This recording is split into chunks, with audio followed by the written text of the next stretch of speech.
মাওলানা ভাসানীর আজকের এই আলোচনা সবাই অংশ নিতে গিয়ে আমাদের পেছনে একটা কথা মনে পড়ে গেল।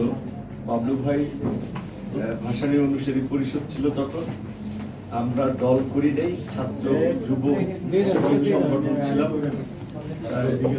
হ্যাঁ, ছাত্র অধিকার, যুব অধিকার, শ্রমিক অধিকার, তিনটা সংগঠন ছিলাম।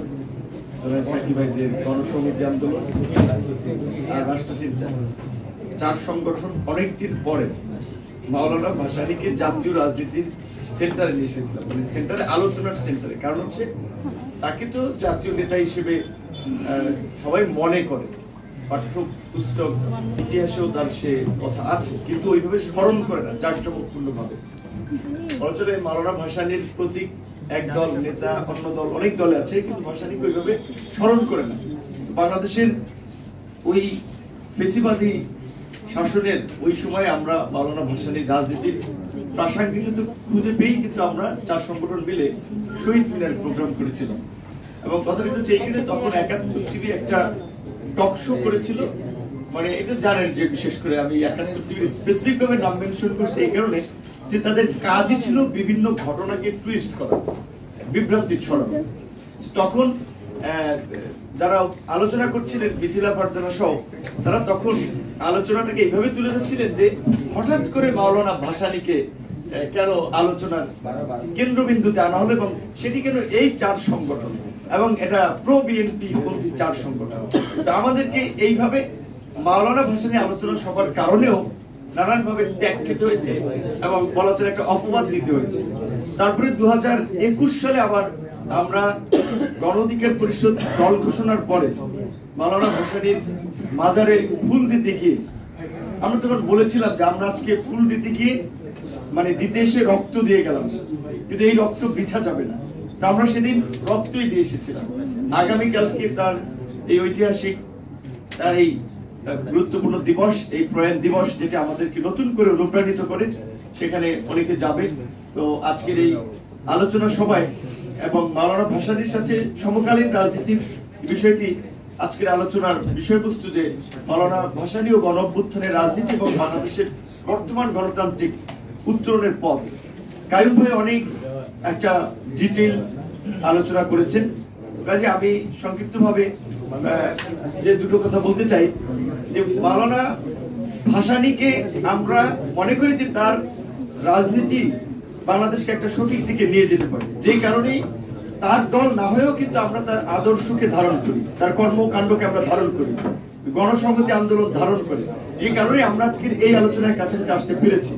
গণ অভ্যুত্থান, যেটা কায়ুম ভাই বলেছিল যে 69-এর গণ অভ্যুত্থানের পরে 70-এর নির্বাচন কিংবা তার পরবর্তী লিডারশিপ, যে কোনো কারণে হোক, মাওলানা ভাসানীর যারা অনুসারী ছিলেন কিংবা যারা সেই সময় তার আশপাশে ছিলেন, সেটা রাজনৈতিক সিদ্ধান্ত হোক কিংবা বাস্তবিক যে কোনো অর্থেই হোক, 69-এর গণ অভ্যুত্থানে মাওলানা ভাসানীর শিষ্যদের কিংবা তার রাজনৈতিক সহকর্মীদের একটা গুরুত্বপূর্ণ ভূমিকা। এবং আসাদের মৃত্যুকে কেন্দ্র করে আমরা যেমন 24-এর প্রকৃত অর্থে আবু সাঈদের, এটা একটা আইকনিক, আমাদের এই আন্দোলনের একটা আইকনিক ফিগার। আবু সাঈদের মৃত্যুটা আমাদের সবাইকে একটু ভিন্নভাবে নাড়া দিয়েছিল, কিংবা মুগ্ধর মৃত্যু, যে কয়েকটি মৃত্যু হয়েছে প্রায় 2000, সব মৃত্যুই আমাদের জন্য বেদনাদায়ক। ঠিক যে সব ঘটনা মানুষকে একভাবে টাচ করে না। তো এই আবু সাঈদের মৃত্যুটা যেভাবে আমাদেরকে রাস্তায় নামিয়েছিল, আসাদের মৃত্যু জনগণকে সেইভাবেই বিক্ষুব্ধ করেছিল, যার ফলেই সেই সময় একটা গণ অভ্যুত্থান হয়েছিল। কিন্তু তার ফল সে সময়ের জনগণ, দেশ স্বাধীন হয়েছে, কিন্তু স্বাধীনের পরে আমাদের উপরে কি বিপর্যয় নেমে এসেছে সেটা তো আমরা দেখেছি।